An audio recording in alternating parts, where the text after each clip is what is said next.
নেইমারের প্রত্যাবর্তনের ম্যাচ সব ঠিকঠাক থাকলে স্কটল্যান্ডের বিপক্ষে গ্রুপ পর্বের শেষ ম্যাচে প্রায় ৭০০ দিন পর হলুদ জার্সিতে ফিরতে যাচ্ছেন ব্রাজিলের রাজপুত্র। নেইমারকে নিয়ে গ্রিন সিগন্যাল মিলল আনচেলত্তির কথা থেকেই। নেইমার খেলার জন্য প্রস্তুত।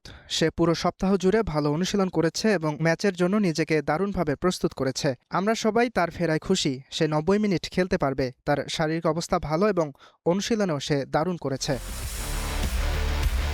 তবে এখনই তাকে ৯০ মিনিট খেলানোর ঝুঁকি হয়তো নেবেন না আনচেলত্তি। নকআউটের আগে ব্রাজিলের নাম্বার 10-কে সাইড বেঞ্চ থেকেই শুরু করবেন coach.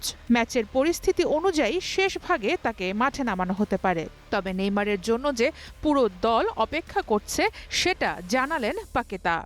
Tá no campo com todos nós নেইমারের ফিরে আসায় আমরা সবাই খুবই খুশি। আমাদের দলের জন্য সে অত্যন্ত গুরুত্বপূর্ণ একজন খেলোয়াড়। পুরো দল মাঠে তার সাথে খেলার জন্য অপেক্ষা করছে।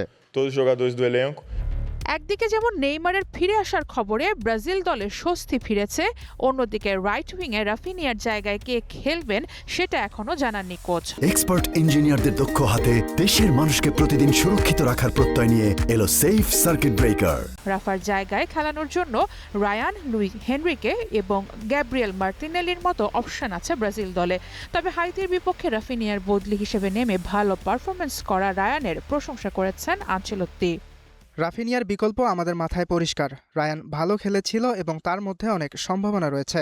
আমাদের আরও কয়েকজন খেলোয়াড় আছে যারা এই ভূমিকায় খেলতে পারে। তবে মাঠের প্রস্থ বজায় রাখার প্রয়োজন হলে রায়ান সেটা ভালোভাবে করতে পারে।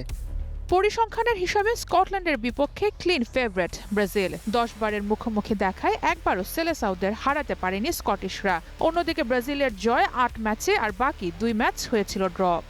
গ্রুপ চ্যাম্পিয়ন হতে এই ম্যাচে পুরো ৩ পয়েন্টেই চোখ ব্রাজিলের। ২ ম্যাচ খেলে মরক্কোর সমান ৪ পয়েন্ট ৫ বারের বিশ্ব চ্যাম্পিয়নদের। তাই স্কটল্যান্ডের সাথে এই ম্যাচে কোনো পরীক্ষা নিরীক্ষা না করে পুরো শক্তি নিয়ে স্কোয়াড সাজাবেন ডন অ্যানচেলত্তি।